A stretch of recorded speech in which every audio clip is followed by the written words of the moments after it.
Baik, kembali ke perkuliahan kita kali ini ya, sysadmin.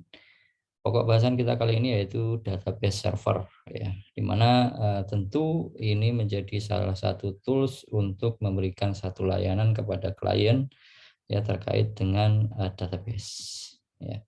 Nah, untuk mengeksplorasi terkait dengan database server, alangkah baiknya kita coba untuk mengeksplorasi apa itu file, data, database ya, kemudian database terpusat ya, database relation ya, dan kemudian MySQL sebagai DBMS yang nantinya akan kita gunakan di dalam praktik kita di kali ini.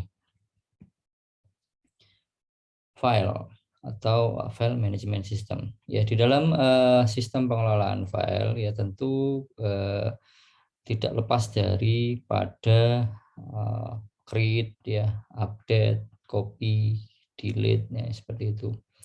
Di mana objek digital di dalam komputer itu menyimpan informasi ataupun data. Nah, sebelum database ini ada, ya informasi ataupun data ini disimpan di komputer dalam bentuk file. Nah, sistem perangkat lunak untuk mengelola file itu bisa dengan menggunakan create ya tadi, update, copy, dan juga delete ya. Oke, kemudian database. Ya, data atau database. Data ini pada dasarnya ya, adalah satu informasi ya yang dapat diterjemahkan ke dalam bentuk tertentu ya untuk pergerakan ataupun pemrosesan yang efisien ya. Nah, tentu kalau misalkan data ini belum diolah ya, masih dalam bentuk raw material ya, contoh misalkan nama, umur ya, berat badan, tinggi badan, dan seterusnya, itu adalah berupa data ya. Nah, sedangkan database itu adalah satu kumpulan data yang terstruktur, yang terorganisir, ya, sehingga nanti kita bisa mudah untuk mengelola, untuk mengakses, dan juga memperbaharuinya. Nah, database ini adalah tempat di mana nanti kita menyimpan data tersebut. Ya. Nah, analoginya adalah sebuah perpustakaan, di mana kita mengisi satu koleksi buku di situ ya. Nah, itulah satu bentuk daripada database, dan buku itu adalah datanya. Ya, gitu. Jadi kalau kita ilustrasikan ya seperti ini ya, di dalam internet ataupun wilayah kalau di publik ya, ya kita temukan berapa, ada Amazon, ada Google ya, data-data mereka ya, data-data Facebook ya, dan seterusnya. Nah, bagaimana dengan database management sistemnya? Kalau tadi di file itu kita bisa create, read, update ya. Nah, di database ya, DBMS ya, database dirancang untuk memanfaatkan fitur Linux ya, dan biasanya ini berjalan di server ya, tentu. Ya, baik secara nanti Anda mendeploy-nya di dalam mesin yang virtual ataupun secara fisik non virtual ya, seperti itu. Yang dioptimalkan agar dapat berfungsi untuk bisa melayani daripada klien ya, permintaan klien. Nah, sistem perangkat lunak ini yang nantinya bisa memanage atau mengelola itu dinamakan DBMS ya. Nah, MySQL inilah salah satu aplikasi ataupun tools ya yang digunakan untuk sistem manajemen database relasional. Ya, ini sifatnya adalah open source dan sangat populer ya digunakan ya, gitu. Nah, jadi kalau ilustrasinya ya di mana network jaringan ya, klien gitu ya, ini mengakses daripada database server apa berupa apa, data-data report dan seterusnya. Nah, apa sih sebenarnya perbandingan antara file management system dengan database management system? Ya, kalau file management system ya, di mana pengelolaannya itu adalah pengolahan datanya itu tidak terstruktur ya. Anda bisa meletakkan di mana-mana gitu ya, seperti itu. Sedangkan kalau di database management itu terstruktur ya. Ya. Nah, Anda akan mengalokasikan misalkan data ini untuk data mahasiswa, misalkan data dosen, ya data mata kuliah dan seterusnya.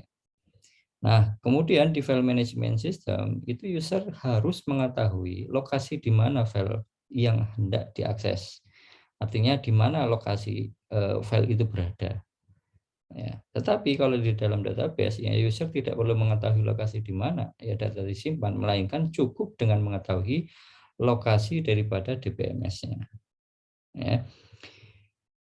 Kemudian file management system juga untuk datanya ini bisa jadi redundansi. Ya. Misalkan Anda mengcopy file gitu ya. Nah, biasanya kan akan ada file 1, file 2 dan seterusnya seperti itu ya. Dia akan melakukan redundansi. Sedangkan kalau di DBMS ini cenderung untuk tidak redundansi, artinya meminimalkan daripada redundansi. Karena fungsinya daripada DBMS ini adalah untuk itu ya, untuk mengurangi daripada data redundansi. Kemudian di file management system untuk datanya itu konsisten cenderung lebih sedikit. Nah, tetapi kalau di DBMS ini lebih banyak. Nah, ya, makanya perlu ada pengelolaan yang terkait dengan DBMS ini. Nah, apa saja sih komponen di dalam database itu sendiri? Ya, ada hardware, software, ya data, prosedur. Ya, ini prosedur ini adalah satu instruksi dalam aktivitasnya, proses bisnis dan seterusnya. Kemudian yang kelima adalah database access language-nya. Nah, ini yang biasanya digunakan untuk menulis ya perintah di dalam bahasa DBMS-nya, create, read, update, delete dan seterusnya.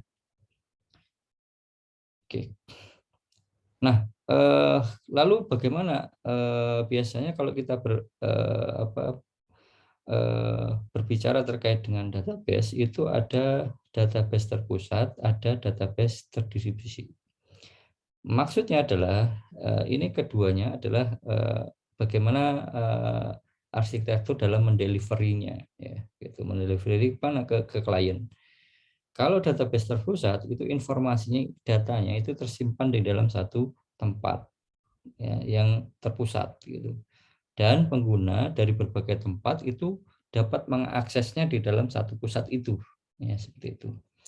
Sedangkan kalau database terdistribusi itu kebalikannya daripada database terpusat. Ya, data tidak tersimpan di dalam satu lokasi tempat itu saja, tetapi bisa di berbagai tempat. Salah satu contohnya ya kalau Anda eh, apa menggunakan mesin ATM gitu ya. Nah, ATM yang satu dengan ATM yang lain dan seterusnya itu punya penyimpanan. Nah, tetapi itu akan sinkronis tentu ya, sinkronis. Ada beberapa layer ya, gitu. Nah, itu terdistribusi. Nah, kemudian juga kalau kita berbicara terkait database, biasanya ada yang namanya relational dan juga non-relational. Nah, ini yang paling sering kita pelajari di dalam eh, mata kuliah ya database ya. Anda mengembangkan daripada IRD ya. Di sana Anda akan menjelaskan bagaimana antara entitas yang satu dengan entitas yang lain itu punya satu relasi. Nah, jadi database relation itu adalah tersusun atas kumpulan tabel yang memiliki satu relasi antara yang lain gitu. Dengan struktur yang telah didefinisikan terlebih dahulu ya tentunya. Ya, satu entitas A ya memiliki relasi entitas B. Contoh misalkan dosen mengampu mata kuliah, itu punya relasi terkait berapa apa mata kuliah apa saja yang itu. Oke, nah terus kemudian untuk contoh daripada database relasional itu Anda bisa menggunakan Microsoft SQL, ya, Oracle, kemudian juga MySQL, ya, PostgreSQL. Nah, itu salah satu contoh tools yang mungkin Anda bisa gunakan di dalam database DBMS untuk yang relasional. Kemudian ada yang namanya non-relational. Ya, nah, ini saat ini sudah banyak juga beberapa pemrograman ya, yang kalau kita berbicara di relasional biasanya kan Anda akan mengenal PHP MySQL gitu seperti itu. Nah, tapi untuk saat ini sudah banyak di pengembangan yang lebih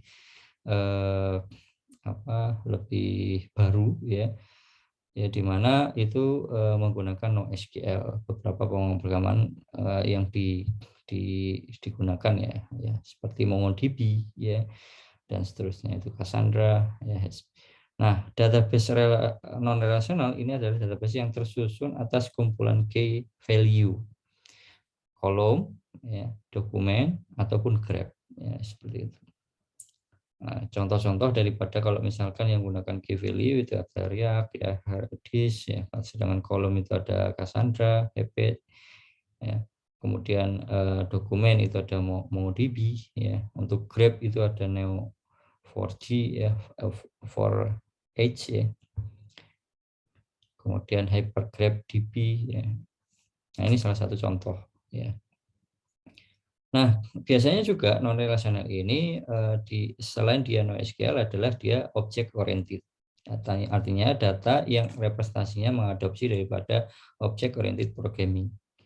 Ya, jadi ada objek, kelas, enkapsulasi, ya, inheritance, ya, seperti itu. Nah, ini contohnya di dalam object oriented itu ada yang namanya Sani ya, atau misalkan di database objek store ya, dan seterusnya. Ini Anda bisa coba explore. Nah, perangkat lunak untuk DBMS yang kalau kita lihat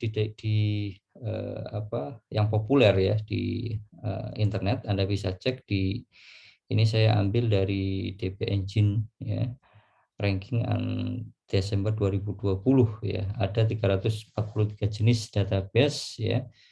Itu Oracle ya yang pertama yang paling banyak digunakan. Nah, ya. Kemudian yang kedua ada MySQL ya. Dan diikuti dengan yang lain yaitu Microsoft SQL, Postgre, MongoDB ya, dan seterusnya. Oke, kita pilih aja MySQL ya, karena ini juga nanti akan berkaitan dengan mata kuliah yang lainnya ya, pemrograman web ya. Oke, mengapa MySQL? Nah, tentu kita akan mengambil daripada open source-nya ya. Jadi gratis untuk digunakan dan dimodifikasi oleh siapapun. Kemudian juga ini tersedia secara luas ya, artinya Anda dapat melakukan install di berbagai platform. Bisa di Mac ataupun di Windows ya, ataupun di Linux ya. Nah, ini kemudian juga mudah digunakan ya, artinya nanti ketika Anda melakukan instalasi, konfigurasi ya, ini tidak cukup mudah sekali ya. Nanti Anda bisa coba aja ya, buktikan ya, cukup 5 sampai 15 menit ya cukup ya. Tinggal install, kemudian konfigurasikan database-nya. Nah, kemudian untuk bekerja ini sangat baik dan mudah untuk bisa kita kombinasikan dengan PHP, pemrograman server side ya gitu. Kemudian MySQL ini merupakan satu relational database management system ya, DBMS ya, karena dia adalah untuk yang database relasional ya gitu, dan termasuk daripada DBMS yang terpusat ya gitu. Nah, untuk praktiknya kita coba untuk nanti Anda implementasikan atau konfigurasikan di PC masing-masing. Ya, silahkan Anda, langkah pertama kali adalah sinkronisasi dulu ya. Ya, ini penting karena memang untuk ngecek apakah sources.list kita ataupun repository kita itu terkoneksikan dengan repository online ataupun repository lokal. Ya, kalau misalkan kita menggunakan repository lokal, maka silakan cek kembali ya di data lokalnya ya, gitu, di sources.list-nya ya, dicek di sana. Nah, kemudian kalau ke internet ya, maka tentu kita gunakan situs yang kita tuju di repo yang sudah available ya. Misalkan kalau Anda gunakan Debian atau gunakan Linux, Anda bisa gunakan di situs resmi atau bisa di lokal di Indonesia ya yang sudah ada. Nah, ini silahkan ada sinkronisasi terlebih dahulu sudo apt update gitu ya. Kemudian setelah sudah sinkronisasi, sudah update ya, berhasil, Anda bisa menggunakan perintah apt untuk melakukan instalasi. Ya, aplikasinya namanya MySQL Min Server. Nah, kemudian setelah Anda melakukan instalasi dan prosesnya selesai, Anda membuat perubahan keamanan pada server database-nya dengan menggunakan perintah MySQL Secure Installation. Ya. Ya, nanti semua perintah ini dijalankan pada pengguna administrasi root ya, gitu. Ya. Silakan dengan perintah MySQL min u ya root min p ya, gitu. Nah, untuk membuat database ya Anda bisa menggunakan create ya, sintaknya adalah create database, nama database-nya apa. Itu untuk melihat daripada database Anda bisa menggunakan perintah show database. Untuk memilih database Anda bisa menggunakan sintak use name database-nya.